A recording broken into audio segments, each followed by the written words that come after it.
Hi friends, ഞാൻ Das. Welcome to my YouTube channel. ഇന്നത്തെ video എന്ന് പറയുന്നത് നമ്മുടെ 1,00,000 സബ്സ്ക്രൈബേഴ്സ് തികയുന്നതിനോടനുബന്ധിച്ച് നടത്തുന്ന ഒരു വീഡിയോ കോൺടെസ്റ്റിന്റെ 3ാമത്തെ എപ്പിസോഡാണ്. അപ്പൊ ഇതിൽ ചെയ്യേണ്ട കാര്യങ്ങൾ എന്താണെന്നുള്ളതൊക്കെ ഞാൻ ഇതിന് മുമ്പത്തെ വീഡിയോകളിൽ പറഞ്ഞിട്ടുണ്ട്. ഇത് ചെയ്യേണ്ട കാര്യങ്ങൾക്ക് വേണ്ടി മാത്രം ഞാൻ വീഡിയോ ചെയ്തിട്ടുണ്ട്. അപ്പോൾ കൂടുതൽ പറഞ്ഞ് നിങ്ങളെ ബോറടിപ്പിക്കുന്നില്ല. മെയിനായിട്ട് ശ്രദ്ധിക്കേണ്ട ഒരു കാര്യം, ഇതിൽ ഞാൻ കാണിക്കുന്നത് 3 വ്യത്യസ്തമായ വ്യക്തികളുടെ കോഴി വളർത്തൽ റിലേറ്റഡ് വീഡിയോകളാണ്. അപ്പൊ അതിൽ നിങ്ങൾക്ക് ഏറ്റവും നല്ലതാണ് എന്ന് തോന്നുന്ന വീഡിയോ ഏതാണെന്നുള്ളത് താഴെ കമന്റിൽ രേഖപ്പെടുത്തുക. ആദ്യത്തെ വീഡിയോ ആണെങ്കിൽ അങ്ങനെ ഏത് വീഡിയോ ആണ് നിങ്ങൾക്ക് കൂടുതൽ ഇൻഫോർമേറ്റീവോ അല്ലെങ്കിൽ കാഴ്ചയ്ക്ക് സുഖകരമായിട്ടോ ഒക്കെ തോന്നുന്നുണ്ടെങ്കിൽ നിങ്ങൾ ആ വീഡിയോ ഒന്ന് താഴെ കമന്റിൽ രേഖപ്പെടുത്തുക. അപ്പൊ നമുക്ക് നേരെ വീഡിയോയിലേക്ക് പോകാം.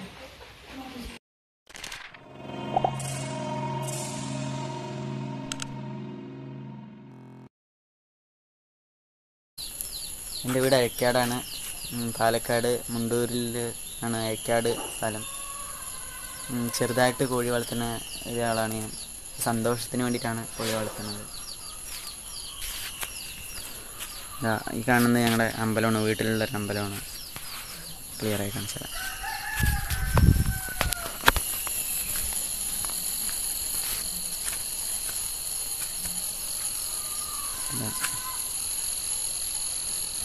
ഞങ്ങളുടെ അമ്പലമാണ്, വീട്ടിലാണ് ഉള്ളൊരു അമ്പലമാണ്. കോഴികളൊക്കെ ഒന്ന് കാണാം. ഇതൊരു നാടൻ കോഴിക്കൂടാണ്, പഴയ കോഴിക്കൂടാണ് ഞങ്ങളുടെ. അതിൽ വിരിഞ്ഞിറങ്ങിയ കോഴിക്കുട്ടികൾ 2 മാസമായി. വിട്ടിട്ടുണ്ടെങ്കിൽ കീരി, അങ്ങനെ പെട്ടൻ, പരുന്ത് ഒക്കെ എടുത്തിട്ട് പോവുകയാണ്. അത് കാരണം കൊണ്ട് അടച്ച് ഇട്ടേക്കാണ്. തീറ്റ വെച്ച് കൊടുക്കും. അങ്ങനെ പലകയും കൊണ്ട് അടിച്ചുണ്ടാക്കിയ ഒരു വാതിൽ പോലെ. വൈകുന്നേരം എന്താ ഈ പലക ഇടയിൽ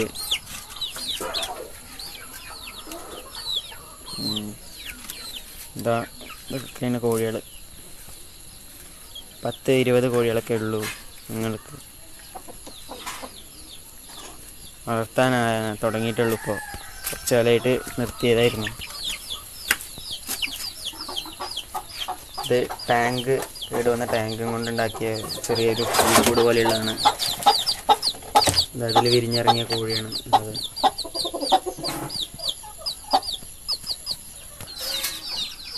ഇതാണ് ഞങ്ങളുടെ വലിയ കോഴിക്കൂട്. ഇതിലാണ് എല്ലാ കോഴികളും മുളയുന്നത്. വലിയ കോഴികളൊക്കെ ഇതിലാണ് മുളയ്ക്കുക. ഇതിൽ വിരിഞ്ഞിറങ്ങിയ കോഴിയുണ്ട്. ഒരു 10-12 കുട്ടികളൊക്കെ ഉണ്ട്. കാണാം നമുക്ക്.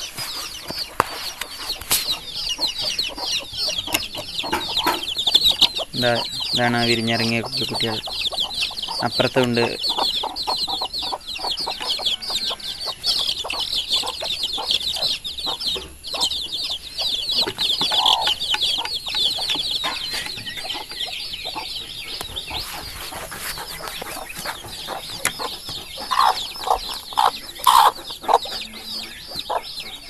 ഇതൊക്കെയാണ് കോഴിക്കുട്ടികൾ, വിരിഞ്ഞിറങ്ങിയ കോഴിക്കുട്ടികൾ.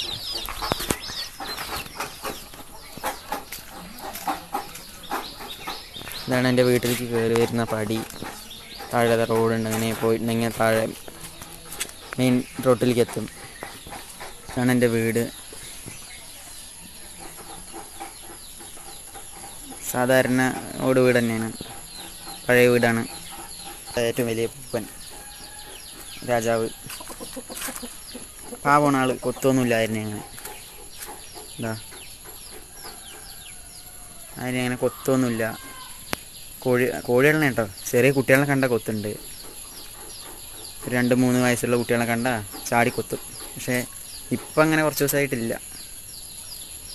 അതാണ് അതിൻ്റെ ഒപ്പം വിരിഞ്ഞിറങ്ങി ഉണ്ടായതാണ്. ഇട്ട വെച്ച് വിരിഞ്ഞുണ്ടായ കോഴികളാണിത്. ഇത് നേരത്തെ പറഞ്ഞ അമ്പലം. നമുക്ക് ഞങ്ങളുടെ തൊടിയിൽ കൂടെയൊക്കെ ഒന്ന് പോയി കാണാം.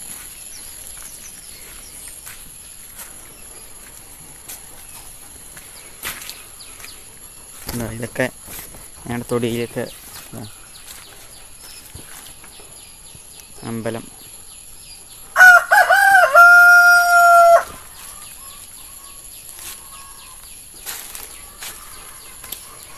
തൊടിയിൽ കൂടെയൊക്കെ പോയി കാണാം. കോഴികളൊക്കെ ഒന്ന് കാണാം. കോഴികളൊക്കെ മേയാൻ പോർക്കാണ്. എല്ലാവരും ഒന്നും കാണാൻ വഴിയില്ല.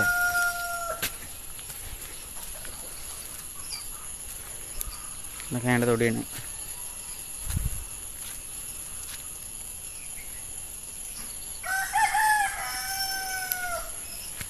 കോഴികളൊക്കെ കൂവണുണ്ട് അവിടെ നിന്ന് ഇവിടുന്നൊക്കെ. അവർക്ക് എവിടെയാണെന്ന് അവർ തോടി അങ്ങോട്ട് അതവിടെയൊക്കെ നിൽക്കേണ്ടതാ, കാണാൻ തോന്നുന്നു. കുറച്ച് വലിപ്പം വന്ന് ഞാൻ എല്ലാവരും അങ്ങനെ അഴിച്ചു വിട്ട് വളർത്തുക ചെയ്യുക. അങ്ങനെ അടച്ചേറലില്ല കൂടുതൽ. കുട്ടികളെ മാത്രം അടച്ചിടും ഒരു 4 മാസം വരയ്ക്ക്. അങ്ങനെ എന്നിട്ട് പിന്നെ തുറന്നു വിടുക ചെയ്യുക. അവരൊക്കെ വിട്ട ആദ്യേനൊക്കെ പോയി ചനക്കി പെറുക്കി തിന്നോളും. അത്ര തീറ്റ ചിലവില്ല.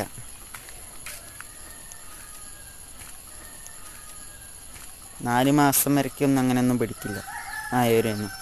അതിൻ്റെ ചെറിയവരാകുമ്പോഴാണ് പിടിക്കാൻ കൂടുതൽ. ഇതാണ് നേരത്തെ കണ്ട ചേവൽ. ബാക്കിയുള്ളവരൊക്കെ ഉണ്ട്, ഒരു 10-20 ആൾക്കാരുണ്ട്. അവരൊക്കെ ഇവിടെയൊക്കെ ചനക്കി പെറുക്കി തിന്നാൻ പോയവരൊക്കെയാണ്. ഇതൊക്കെ തന്നെ ഞങ്ങൾക്ക് ആയിട്ടുള്ളത്. ചെറിയൊരു കുടുംബം തന്നെയാണ്, കുടുംബമായിട്ട് ജീവിക്കാൻ. ഇപ്പോൾ കുറച്ച് കോഴികൾ, അങ്ങനെ കുറച്ച് വാഴ അങ്ങനെയുള്ളതൊക്കെ പിടിക്കുക. അങ്ങനെ ഒരു നാടൻ രീതിയിൽ അങ്ങനെ ചെറുതായിട്ടൊരു ഇതിൽ പോവുകയാണ്. പശുവൊക്കെ ഉണ്ടായിരുന്നു, ഒരു 2-3 മാസം മുമ്പ് കൊടുത്തു, നോക്കാൻ പറ്റാണ്ട്. ഹായ് ഫ്രണ്ട്സ്, എൻ്റെ പേര് അബ്സ. എൻ്റെ സ്ഥലം കൊല്ലം ജില്ലയിലെ ഓയൂര് എന്ന് പറയുന്ന സ്ഥലത്താണ്. ഇതാണ് എൻ്റെ കോഴിക്കൂട്. ഇത് ഏകദേശം 1 മാസം മുൻപ് ഞാനിവിടെ പണിതതാണ്. അതിനു മുമ്പ് സാധാരണ ചെറിയ കൂടുകളിലാണ് ഞാൻ എൻ്റെ കോഴികളെ വളർത്തിയിരുന്നത്. ഇതിൽ ഇപ്പോൾ കോഴികളില്ല. ഇതിൽ ഞാനിപ്പോൾ താറാവുകളെ വളർത്തുന്നതിനും അസുഖം വന്ന കോഴികളെ ശുശ്രൂഷിക്കുന്നതിനും വേണ്ടി സെപ്പറേറ്റ് കോഴികളെ വളർത്തുന്നതിന്, അത്തരം കോഴികളെ വളർത്തുന്നതിനാണ് ഇപ്പോൾ ഇത് ഉപയോഗിക്കുന്നത്. ഇനി നമുക്ക് എൻ്റെ കോഴികളെ നോക്കാം.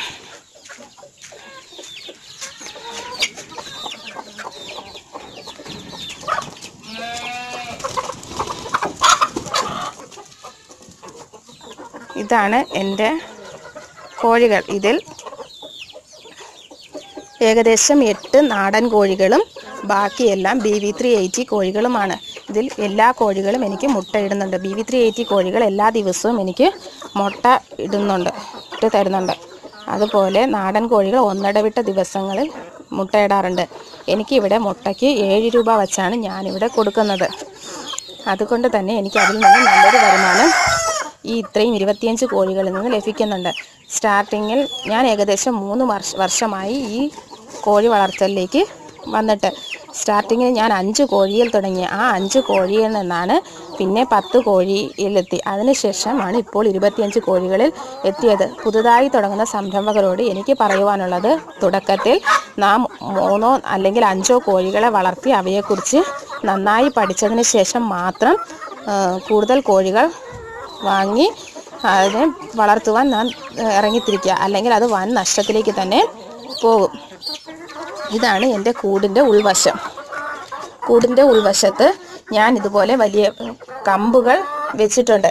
കമ്പുകൾ വെച്ചിരിക്കുന്നത് കൊണ്ട് ഇവിടെ കാലുകളെല്ലാം നല്ല ക്ലീൻ ആയിരിക്കും. ഇവിടെ കോഴി കാഷ്ടമോ ഒന്നും ഇവരുടെ കാലുകളിൽ പറ്റാതെ വണ്ണം ഇവർ കമ്പുകളിൽ കയറിയിരിക്കുകയും ചെയ്യും. അതുപോലെ പുതുതായി കൂട് വയ്ക്കുന്നവർ ശ്രദ്ധിക്കേണ്ട ഒരു കാര്യമെന്ന് പറയുന്നത് തറ ഇടാതിരിക്കുക. തറ നാം സിമൻ്റ് ഇട്ട് കഴിഞ്ഞാൽ വെള്ളം അടിയിലോട്ട് പിടിക്കാതെ വരികയും അത് മഴക്കാലമാകുമ്പോൾ വല്ലാതെ കോഴികൾക്ക് അസുഖങ്ങൾ ഉണ്ടാക്കുകയും ചെയ്യും.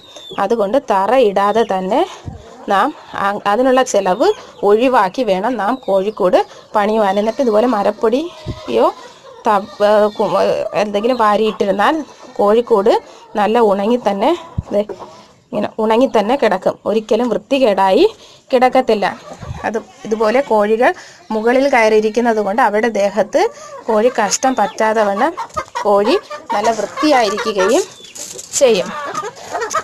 പിന്നെ ഞാനിവിടെ കോഴികളെ അടവെച്ചാണ് കൂടുതലും വിരിക്കുന്നത്. അങ്ങനെ അടവെച്ച് വിരിച്ച കുഞ്ഞുങ്ങളാണ് ഈ കാണുന്നത്. ഇത് 1.5 മാസം പ്രായമായ കുഞ്ഞുങ്ങളാണ്. ഞാൻ നേരത്തെ ഇവിടെ കുഞ്ഞുങ്ങളെ കൊടുത്തുകൊണ്ടിരുന്നു. ഇപ്പോൾ ഇത് ഞാൻ വളർത്തുന്നതിന് വേണ്ടിയാണ് ഇതിനെ വിരിയിച്ചത്. ഇത് 1.5 മാസം പ്രായമായ കുഞ്ഞുങ്ങളാണ്. ഇതിൽ ഫാൻസി കുഞ്ഞുങ്ങളും ഇതിലുണ്ട്. ഫാൻസി കുഞ്ഞുങ്ങൾ ഇവയ്ക്ക് കാലിലും എല്ലാം തൂവലുകളുള്ള ഫാൻസി കുഞ്ഞുങ്ങളാണ്. ഇതിന് ഏകദേശം ഒരു കുഞ്ഞിന് 500 രൂപ വെച്ചാണ് 2 മാസമായ കുഞ്ഞുങ്ങൾക്ക് ഞാൻ കൊടുക്കുന്നത്. എന്നാൽ ഈ നാടൻ കുഞ്ഞുങ്ങൾക്ക് ഞാൻ നേരത്തെ കൊടുത്തുകൊണ്ടിരുന്നത് 1.5 മാസമാകുമ്പോൾ 200 രൂപയ്ക്കാണ് കൊടുത്തുകൊണ്ടിരുന്നത്. ഇനി ഇവരുടെ ആഹാര രീതി, ഇത് എൻ്റെ വീട്ടിലെ പൂവൻ കോഴികളാണ്. ഇവയ്ക്ക് ഞാൻ ഇവരെ സെപ്പറേറ്റ് വളർത്തിയാണ് പുറത്ത് കൊടുക്കാറുള്ളത്. ഇവയ്ക്ക് സാധാരണയായി ഞാൻ ഫിനിഷർ തീറ്റയാണ് വാങ്ങിക്കൊടുക്കുന്നത്. അതുപോലെ കോഴിക്കുഞ്ഞുങ്ങൾക്ക് സ്റ്റാർട്ടർ തീറ്റയാണ്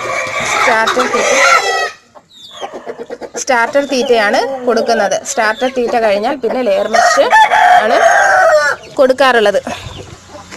അതുപോലെ തന്നെ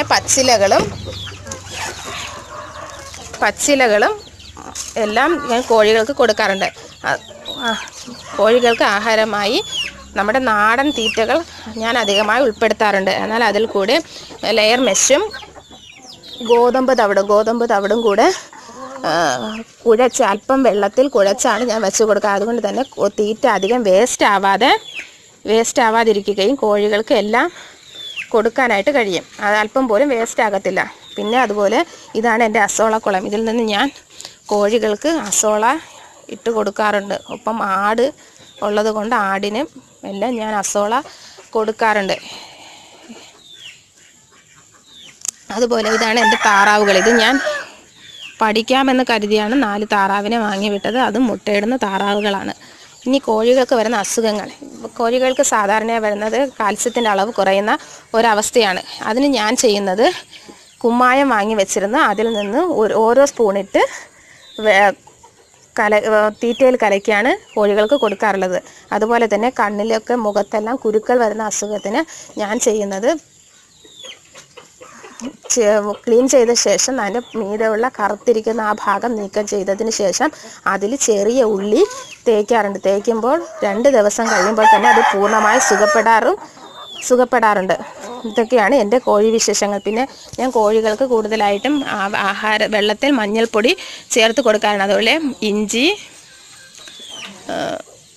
ഇഞ്ചിയും വെളുത്തുള്ളിയും കൂടെ അരച്ച് കോഴികളുടെ ആഹാരത്തിൽ ആഴ്ചയിലൊരിക്കൽ കൊടുക്കാറാണ്. അതുപോലെ പപ്പായയുടെ ഇലയും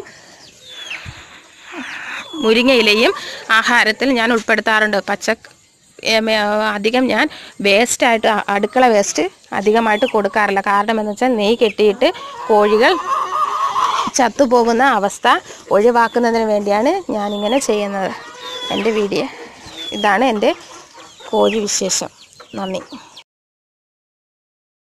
അബ്ദുൾ റഷീദ്, കണ്ണൂർ. എൻ്റെ ഫോൺ നമ്പർ 9497347423. ഞാൻ 1.5 വർഷമായി കോഴി വളർത്തൽ ആരംഭിച്ചിട്ട് ഇപ്പോൾ നിലയിൽ പോകുന്നുണ്ട്. ആദ്യം ഞാൻ ഏക്കർ നഴ്സറിയിൽ നിന്ന് 20 കോഴി 100 രൂപ വിലയിലാണ് വാങ്ങിയിട്ടുള്ളത്. അതിൽ 10 കോഴിയോളം എൻ്റെ നായ പിടിക്കുകയും അതിൽ നിന്ന് ചത്തുപോവുകയും ചെയ്തിട്ടുണ്ട്. ബാക്കി 10 കോഴിയാണ് ഉണ്ടായിരുന്നത്. അതിനുശേഷം ഒരാൾ 10 നാടൻ കോഴി കുഞ്ഞുങ്ങളെ തരികയും ആ കോഴികളെ വളർത്തി വലുതാക്കുകയും ആ കോഴികളുടെയും ഈ ഏക്കർ നഴ്സറി കോഴികളുടെയും മുട്ടകൾ 4 കോഴികൾ അടവെക്കാൻ പറ്റിയ കോഴികളുണ്ടായിരുന്നു. ബാക്കി ഞാൻ ഒരു ഇൻക്യുബേറ്റർ 50 മുട്ടയുടെ ഇൻക്യുബേറ്റർ മലപ്പുറത്ത് നിന്ന് വാങ്ങുകയും ആ ഇൻക്യുബേറ്ററിൽ വെച്ചിട്ടാണ് ബാക്കി കോഴികളെ വികസിപ്പിച്ചെടുത്തത്. ഇപ്പോൾ നല്ല രീതിയിൽ കൊണ്ടുപോകാൻ കഴിയുന്നുണ്ട്. ചെറിയ കുഞ്ഞുങ്ങളെയും മുട്ടകളും നാം വിൽക്കപ്പെടുന്നു. മുട്ടകൾക്ക് ഇവിടെ 8 രൂപ വിലയുണ്ട്.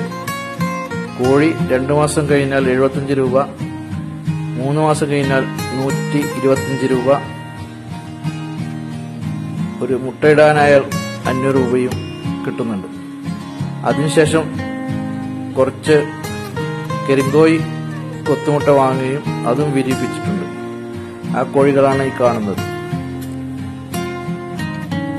ഞാൻ രാവിലെ തവിടും തലേന്ന് പൊതിർത്തി വെച്ച ഗോതമ്പും തേങ്ങാപ്പിണ്ണാക്കും കൂടി മിക്സ് ചെയ്തിട്ടാണ് രാവിലെ 8 മണിക്ക് കൊടുക്കാറ്. ഉച്ചക്ക് 1 മണിക്ക് റേഷനരി ചോറ് വെക്കുകയും അതും വീട്ടിലുള്ള വേസ്റ്റും കറികളെല്ലാം ഒഴിച്ചു കൊടുക്കും. വൈകിട്ട് കമ്പനി തീറ്റ ഒരു 4:30 മണിക്ക് കൊടുക്കും.